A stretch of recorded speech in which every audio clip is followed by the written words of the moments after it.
Hi folks, Toad here with Visordown.com, and we have been spinning some laps along my favourite B road on Triumph's Speed Triple RS. So this is the top of the range Speed Triple, sits above the S, the standard street Speed Triple, and it has got the addition of some sexy, slinky and rather lovely sounding Arrow cans, some carbon trinkets and bodyworks, full O-Loon suspension, top of the range Brembos, and that all comes in at £13,600. So let's go through the bike in a little bit of detail just first off. So starting with the engine.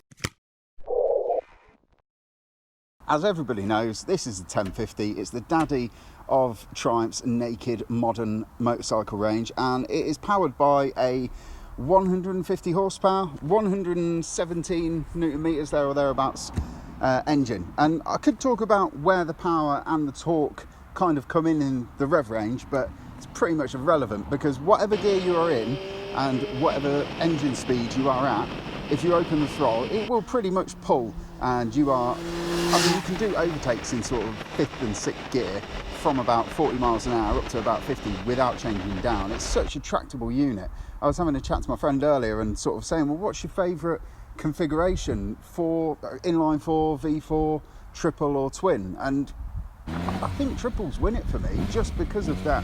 You've got the power anywhere in the rev range, and in any gear you've got the torque to basically take you where you need to go, which I think is absolutely brilliant. Just going to move on to the suspension. So we have got a gorgeous set of Öhlins forks up front, which the only real thing wrong with them is that they're not the anodised gold stanchions that you normally get. They've been anodised black, which is a shame because everybody knows that anodised gold front forks are worth at least half a second on a circuit and give you an extra 5 horsepower on the road. That said, they're 43mm forks, and they are backed up with a equally sexy looking Öhlins TTX remote reservoir rear shock absorber. All in all, I would describe the ride as not being the plushest in the world. It doesn't sort of glide over bumps like some bikes that have got this same suspension do, but it does feel exceptionally good on a fast sweeping bend. You do feel right at home on this thing from the word go, and that's one thing that did stick with me from the first ride when I got on it and rode home, was just how at home I felt straight away with the suspension. It's just on sometimes if you're going quite quickly along like a rutted back lane or country road, it can feel a bit harsh and a little bit sort of crashy. It's almost effortless to ride it fast. It doesn't feel like you don't feel like you're working very hard, and it just all sort of works and clicks and gels together really, really nicely. From the sort of the stance of the bike, it's quite sort of sit up and beg, and it's quite short, so that lends itself to sort of falling into corners quite quickly. You've got the big wide bars. The seating position's good. I mean, you've got quite a nice sort of neutral position. I find the seat extremely uncomfortable if I'm on the bike for any more than about 45 minutes. That's not the riding position though, that's the actual padding of the seat. I just seem to go through it and end up sitting on the subframe. But the way this thing handles, it is properly sublime. I think the only real thing that pisses me off is that Triumph haven't chucked a fairing and some clip-ons on one and made a sports bike out of it, because it would be so fucking good if they did. This thing with a little fairing like the Daytona and some clip-on bars would be pucker. Please, Mr. Triumph, do that. So up front we've got 4-piston Brembo monoblock calipers, and we've got a single non-branded, we think it's probably a Nissan caliper at the rear, which is a 2-piston.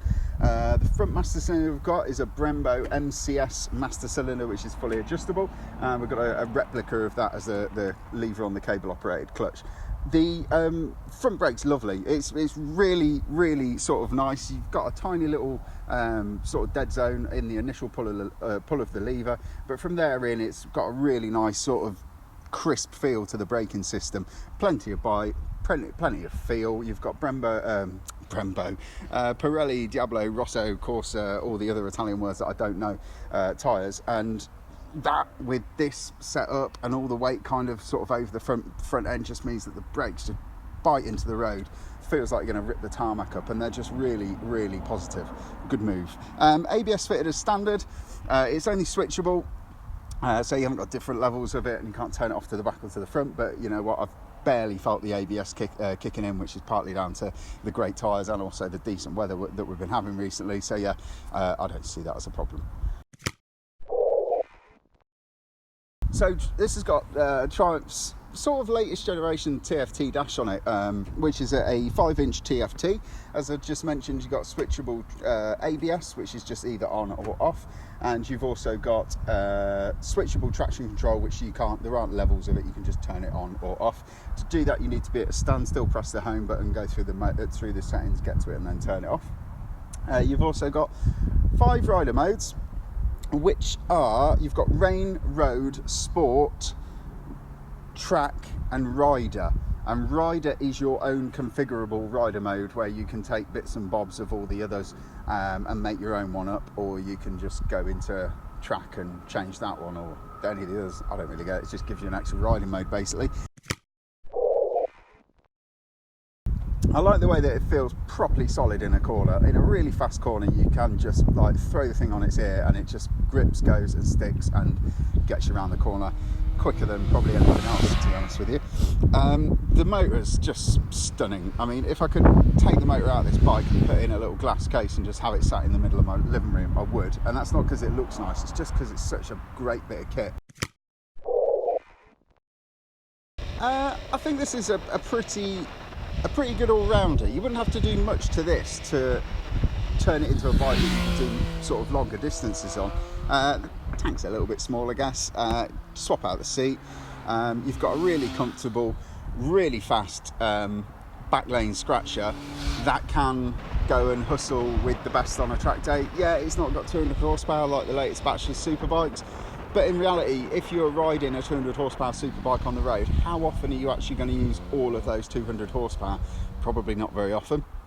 And I just think it's a great all-round package. There's a very good reason that the Street Triple and the Speed Triple have been in Triumph's range for so long, and that's because this is a set of ingredients that have been baked in a rather good oven that just seem to turn out to make quite a nice cake.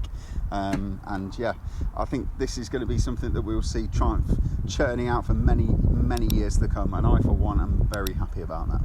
You read the full review on Visordown.com.